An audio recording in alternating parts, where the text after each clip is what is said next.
वर्तमान सरकारले विकासको आधार खडा गरेको सत्तारूढ नेकपा अध्यक्ष दाहालको दाबी, सरकारलाई विफल बनाउन विभिन्न प्रचारबाजी भइरहेको आरोप। नेपाली कांग्रेस सभापति देउवा भन्नुहुन्छ सरकारले सञ्चार जगतमाथि हस्तक्षेप गर्यो। जघन्य अपराधका घटना सरकार एक्लैले नियन्त्रण गर्न नसक्ने गृहमन्त्री थापाको भनाई, मुलुकलाई विखण्डन गर्ने तत्त्वलाई कडा निगरानीमा राखिएको दाबी। चीन रुस लगायतका मुलुकको वैदेशिक गतिविधि सम्बन्धी सूचना आदान प्रदानका लागि अमेरिका लगायतका 5 राष्ट्रले गठबन्धन गरेको खुलासा। र आइसिसी 2020 विश्वकप क्रिकेटको एसियाली सब रिजनल छनौटको समूह बी को उपाधि नेपाललाई सन्दीप लामिछाने एकै प्रतियोगितामा नेपालका लागि सर्वाधिक विकेट लिने खेलाडी। नमस्कार, कान्तिपुर डायरीका साथमा रमेश र सूरज। समाचार अब विस्तारमा। नेपाल कम्युनिस्ट पार्टीका अध्यक्ष पुष्पकमल दाहालले वर्तमान सरकारले विकासको आधार खडा गरेको दावी गर्नुभएको छ। ललितपुरमा आज आयोजित कार्यक्रममा अध्यक्ष दाहालले विकास निर्माण र सुशासनमा केही महिनाभित्र जनताले देख्ने गरी काम गर्ने बताउनुभयो। बीचबीचमा अलिअलि तनावहरू अरू थुप्रै परिघटनाले भएका छन्। सामाजिक सुरक्षासँग सम्बन्धित, महिलामाथिका यौन हिंसासँग सम्बन्धित केही परिघटनाहरू जसरी देखा परेका छन्, त्यसले हाम्रो समाजमा विभिन्न खालका समस्याहरू, चुनौतीहरूलाई नयाँ सिराबाट नयाँ ऐन कानुन सहित सरकारले अलि दृढ कदम चालेर जानुपर्दछ भन्ने जनभावना व्यक्त भएको छ र हामी त्यो प्रक्रियातिर पनि गम्भीर रूपले ध्यान केन्द्रित भएको छ हाम्रो, र हामी त्यतापट्टि प्रक्रिया अगाडि बढाउँदै पनि छौँ। त्यसकारण अहिले नै हामी अधैर्य हुनुपर्ने कुनै स्थिति छैन।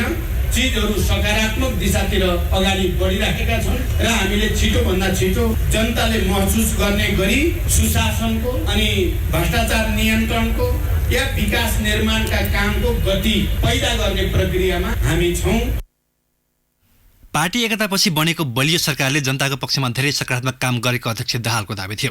एकता मन नपर्नेले सरकार कमजोर पार्न र असफल बनाउन लगातार भ्रमसिर्जना गरिरहेको उहाँले आरोप लगाउनुभयो।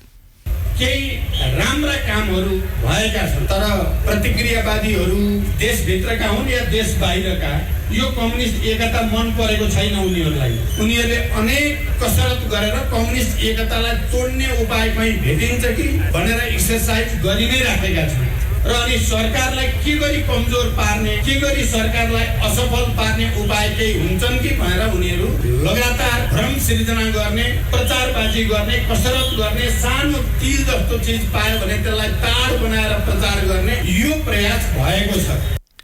भूराजनीतिक अवस्थाका कारण छिमेकी राष्ट्रसँगको सम्बन्धले मुलुकको विकास र समृद्धिमा प्रभाव पार्ने भन्दै अध्यक्ष दाहालले पछिल्लो समय दुवै छिमेकी राष्ट्रसँगको सम्बन्ध सकारात्मक भएको दावी गर्नुभयो।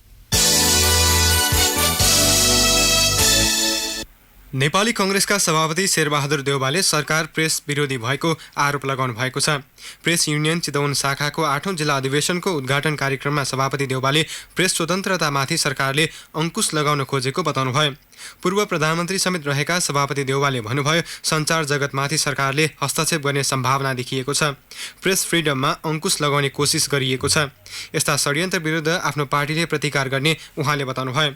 नेपाली कांग्रेस सधैँ प्रेस स्वतन्त्रता र आधारभूत मानव अधिकारको रक्षाका लागि कटिबद्ध रहँदै आएको सभापति देउवाको भनाइ थियो।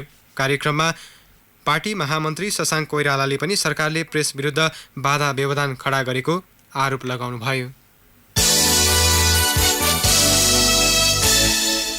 कांग्रेस संसदीय दलका उपनेता विजय कुमार गच्छादारले पार्टीको प्रस्तावित विधान मस्यौदामा सामूहिक नेतृत्व प्रणाली व्यवस्था गरिनु उपयुक्त हुने बताउनु भएको छ। विराटनगरमा पत्रकारसँगको कुराकानीमा उहाँले सभापतिलाई मजबुत बनाउन पार्टीको प्रस्तावित विधान मस्यौदामा गरेको प्रस्ताव उपयुक्त नभएकाले सामूहिक नेतृत्व प्रणाली व्यवस्था हुनुपर्ने बताउनु भएको हो। उहाँले मुलुकको सबै पार्टीको विधानमा अध्यक्षात्मक प्रणाली नै भएको अवस्थामा कांग्रेसले सामूहिक नेतृत्व प्रणालीमा गएर पार्टीलाई मजबुत बनाउनु पर्ने उल्लेख गर्नुभयो।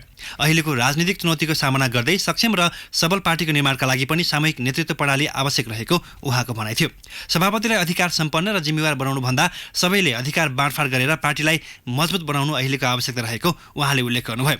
कांग्रेसभित्रको आन्तरिक कलहले लोकतान्त्रिक फोरमसँग एकता भएको 1 वर्ष बित्दा पनि दुवै पार्टीबीच समायोजन हुन नसकेको उहाँको गुनासो थियो।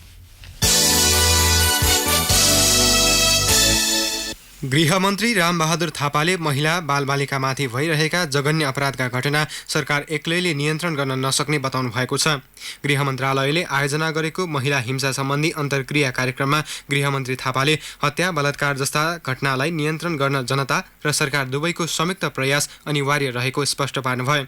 महिला र बालबालिकामाथि हुने जघन्य अपराधका घटनाको मुख्य कारण मदिरा सेवन भएको उहाँको भनाइ थियो। महिलाहरूमाथि बालबालिकाहरूमाथि अथवा चाहिँ ट्राफिक जामको विषयलाई हामीले जोड्दाखेरि हामीले यसलाई रोक्न सकिरहेका छैनौँ, त्यसलाई नियन्त्रण गर्न सकिरहेका छैनौँ, त्यसको हामीले अन्त गर्न सकिरहेका छौँ। हामीले यो तरिकाले जुन ढङ्गले हामीले त्यसलाई गर्न खोजिरहेका छौँ त्यसरी सम्भव छैन, छोटिलो रहेछ भन्ने कुरा चाहिँ परिणामहरू चाहिँ देखाइरहेको छ। त्यसमा तपाईँलाई कसरी गर्ने भन्ने सवालमा पनि हामीले यसलाई बुझ्न जरुरी छ।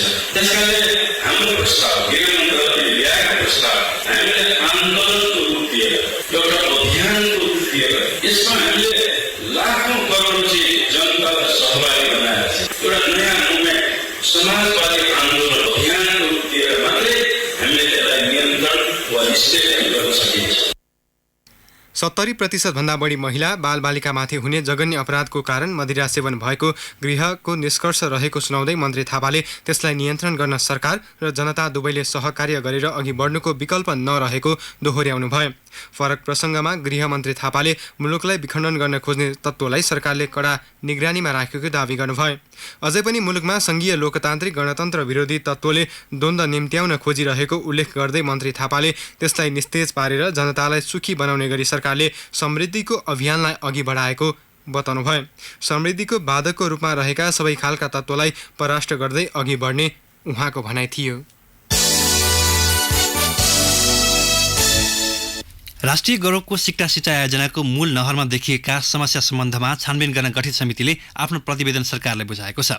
आयोजनाको मूल नहरमा देखिएको समस्या सम्बन्धमा छानबिन गर्न गठित समितिले आज ऊर्जा जलस्रोत तथा सिँचाइ मन्त्री वर्षमान पुनलाई प्रतिवेदन बुझाएको हो।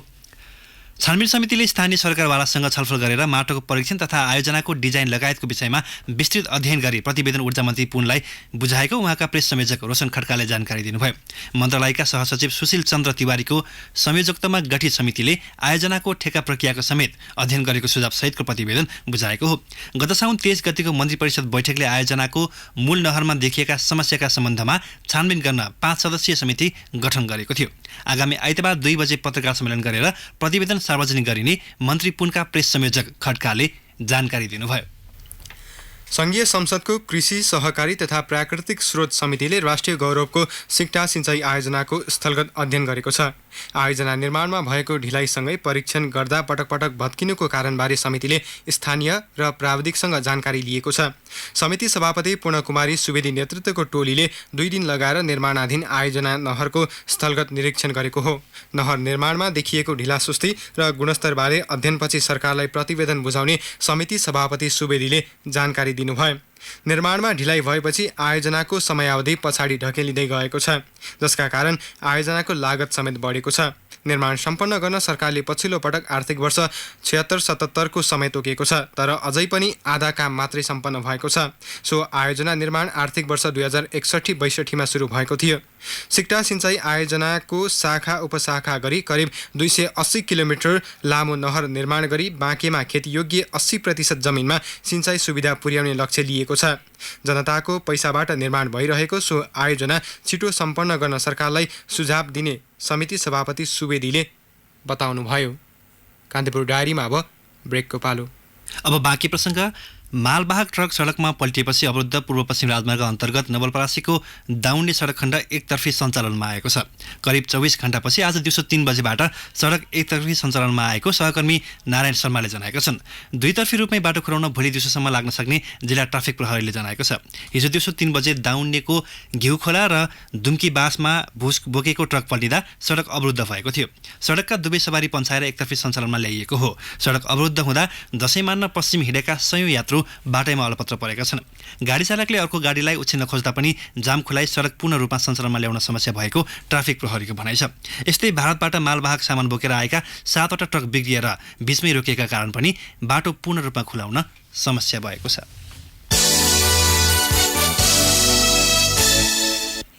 प्रदेश 5 का अधिकांश बैंकहरूले राष्ट्र बैंकको संस्थागत सामाजिक उत्तरदायित्व सम्बन्धी निर्देशनको पालना नगरेको पाइएको छ।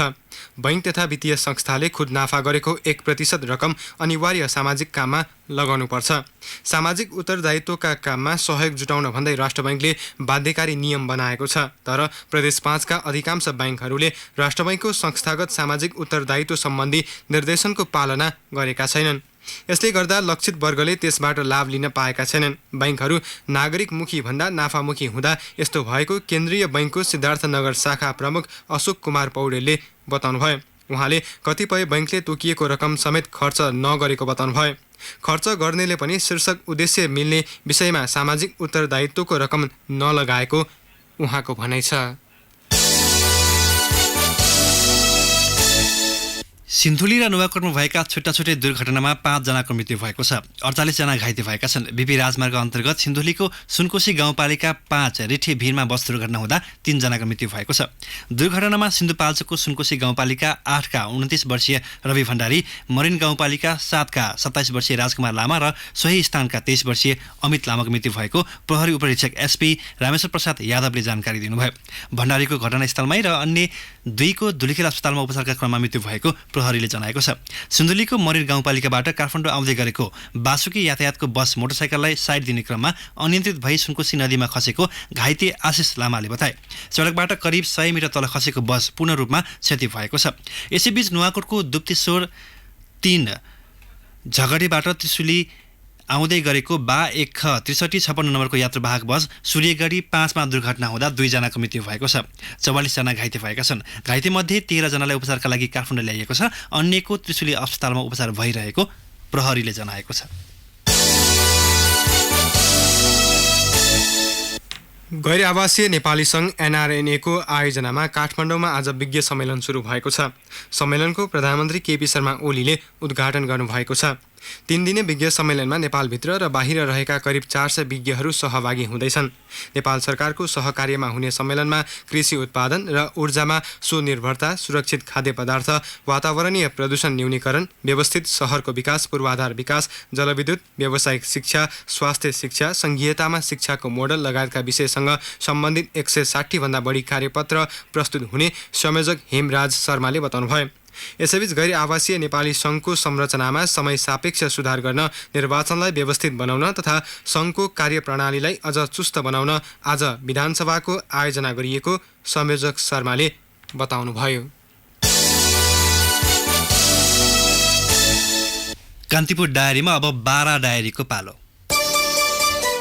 12 डायरीमा लक्ष्मी शाहको नमस्कार। जिल्लाको कलैया उपमहानगरपालिकाको श्रीपुर स्थित रिलायन्स चिनी उद्योगले चौतर्फी दबावपछि उखु किसानहरूलाई हिजोबाट भुक्तानी दिन थालेको छ। किसानहरूको चाडबाड प्रभावित हुन नदिन बैंक मार्फत भुक्तानी दिन थालिएको उद्योग व्यवस्थापनले जनाएको छ। उद्योगका उखु व्यवस्थापक ओम प्रकाश शुक्लका अनुसार झण्डै 10,000 किसानको 25 करोड बक्यौता रहेकोमा आजसम्म 9 करोड भुक्तानी दिइएको र बाँकी दिने क्रम जारी रहेको छ। विजया दशमी अघि नै सबै किसानको भुक्तानी गरिसक्ने उनले बताए।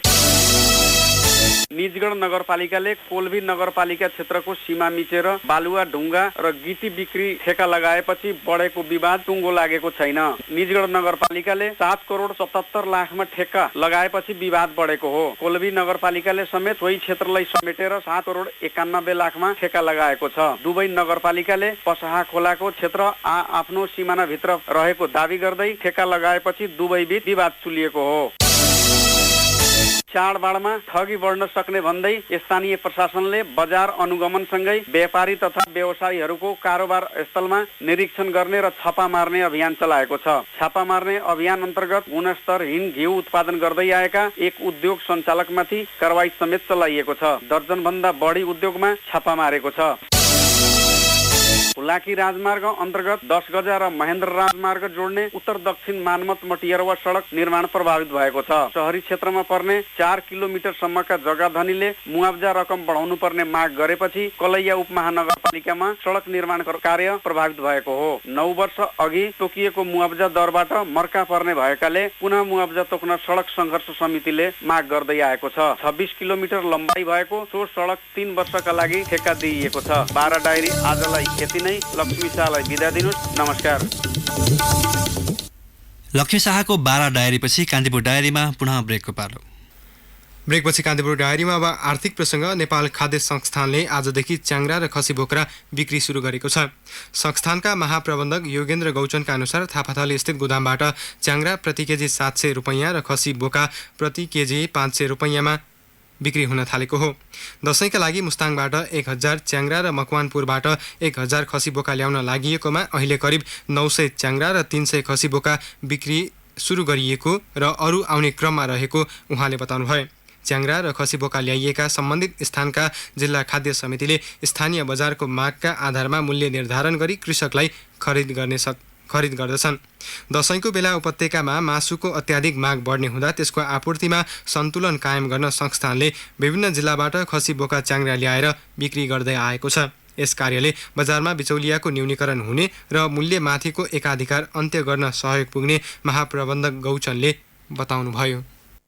इलाम नगरपालिकामा निर्मित 7.8 मेगावाटको सुपरमाई हाइड्रोले उत्पादन सुरु गरेको छ। सुम्बेक र बरबोटेमा निर्मित सुपरमाई विद्युत आयोजनाले निर्धारित समयभन्दा 2 वर्ष अघि नै काम पूरा गरेर उत्पादन थालेको हो।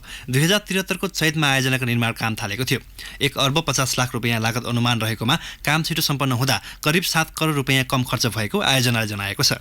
त्यहाँ उत्पादित विद्युत पञ्चकन्या माई हाइड्रोले उत्पादन गरेको प्रसारण लाइन मार्फत गोदक स्थित सबस्टेसनमा पुर्याइएको छ। सुपरमाईको उत्पादनसँगै जिल्लाको कुल विद्युत उत्पादन क्षमता 80 मेगावाट पुगेको छ।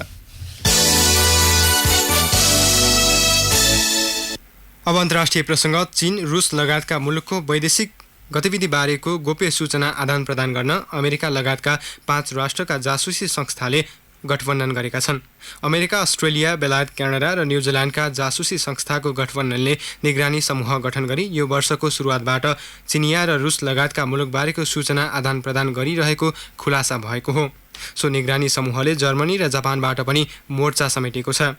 मोर्चामा आबद्ध राष्ट्रका केही अधिकारीले सो निगरानी समूह संवेदनशील रूपमा अघि बढेको बताएको बेलायती समाचार संस्था रोइटर्सले जनाएको छ। विशेष गरी चीनलाई लक्षित गरिए पनि रुसको वैदेशिक गतिविधिलाई पनि सो निगरानी समूहले प्राथमिकतामा राखेको छ। चीनको अन्तर्राष्ट्रिय नीतिलाई टक्कर दिन भन्दै विचारधाराका देश मिलेर निरन्तर छलफल चलाइएको अमेरिकी अधिकारीहरूले जनाएका छन्। विभिन्न मुलुकका सरकारलाई प्रभावित पार्न चीनले विदेशमा गर्ने लगानी राजनीतिक तवरबाटै परिचालित गर्ने गरेको आरोप लाग्दै आएको छ। अब खेल प्रसङ्ग। नेपालले मलेसियामा सम्पन्न 2020 विश्वकप क्रिकेटको एसियाली सब रिजनल छनौट समूह बी को उपाधि जितेको छ। नेपाल र सिङ्गापुर बीचको खेल वर्षाले प्रभावित भएपछि रन रेटको आधारमा नेपाल समूह विजेताको रूपमा एसियाली छनौटमा पुगेको हो। 82 रनको विजयी लक्ष्य पाएको नेपालले 3 बलमा 1 विकेटको क्षतिमा 1 रन जोड्दा पानी परेपछि खेल स्थगित भएको थियो। छनौट चरणका खेलमा दुवै टोलीले 100% नतिजा निकाले पनि रन रेटका आधारमा सिङ्गापुर उपविजेता बनेको हो। सिङ्गापुरसँगै आयोजक मलेसिया दोस्रो चरणको एसिया छनौटमा पुगेका छन्। यसअघि क्वालालम्पुर स्थित बायोमास ओभर क्रिकेट मैदानमा टस जितेको नेपालले फिल्डिङ रोजेपछि ब्याटिङ गरेको सिङ्गापुर 17.3 ओभरमा सबै विकेट गुमाउँदै 81 रनमा समेटिएको थियो। सिङ्गापुरका लागि सुरेन्द्रन चन्द्रमोहनले बनाएको 25 रन नै सर्वाधिक रह्यो। नेपालका सन्दीप लामिछानेले सर्वाधिक 4 विकेट लिए। प्रतियोगितामा चीनलाई 10 विकेटले हराउँदै आयोजक मलेसियाले पनि एसियाली छनौटमा स्थान बनाएको छ। यसैबीच जारी प्रतियोगितामा 24 विकेट लिँदै लेग स्पिनर सन्दीप लामिछानेले नयाँ कीर्तिमान कायम गरेका छन्। एकै प्रतियोगितामा धेरै विकेट लिने उनी नेपाली पहिलो बलर बनेका छन्। यसअघि वसन्त रेग्मीले सन् 2012 को विश्व क्रिकेट लिग डिभिजन 4 मा 21 विकेट लिएका थिए। शहीद स्मारक ए डिभिजन लिग फुटबल प्रतियोगितामा मनाङ वर्साङ्दी क्लबले विजय सुरुवात गर्दा एपीएफ र हिमालयन शेर्पाले गोल रहित बराबरी गरेका छन्।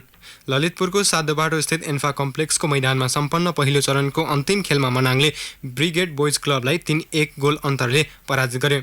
ब्रिगेडका रजत तिवारीले 28औं मिनेटमा गोल गर्दै लिएको अग्रता जोगाउन नसक्दा पराजय बेहोर्न बाध्य भयो। मनाङको जितमा खेलको 47औं मिनेटमा हेमन गुरुङले गोल गरे।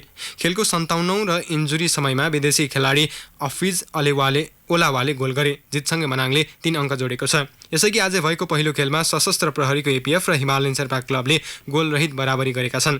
एन्फा कम्प्लेक्समा भएको खेलमा दुवै टोलीले बराबरी खेल्दै अङ्क बाँडेका छन्। यो सँगै 14 टोली सहभागी लिगको पहिलो चरणका खेलहरू सकिएका छन्। दोस्रो चरणका खेलहरू तिहारपछि सुरु हुने अखिल नेपाल फुटबल सङ्घ एन्फाका प्रवक्ता किरण राईले बताउनुभयो। बागलुङको गलकोटमा जारी 22औं राष्ट्रिय महिला भलिबल प्रतियोगिताको उपाधिका लागि विभागीय एपीएफ र नेपाल पुलिस भिड्ने भएका छन्। आज सम्पन्न सेमिफाइनलमा विभागीय डर्बीमा पुलिसले आर्मीलाई 3-0 को सोझो सेरमा पराजित गर्दै फाइनलमा स्थान बनाएको हो। पुलिसले आर्मीलाई 28-26, 25-15 र 25-14 को सेटमा पराजित गर्यो। यसअघि आजै भएको पहिलो सेमिफाइनलमा विभागीय एपीएफले प्रदेश 5 लाई 25-10, 25-15 र 25-19 को सेटमा पराजित गर्यो। प्रतियोगिताको उपाधि भिडन्त भोलि हुनेछ। तेस्रो स्थानका लागि भोलि नै आर्मी र प्रदेश 5 बीच प्रतिस्पर्धा हुनेछ। प्रतियोगिताको विजेताले 50, दोस्रोले 30 र तेस्रो हुनेले 20,000 रुपैयाँ हात पार्नेछन्। प्रतियोगिताबाट नै सागका लागि खेलाडी छनौट गरिनेछ।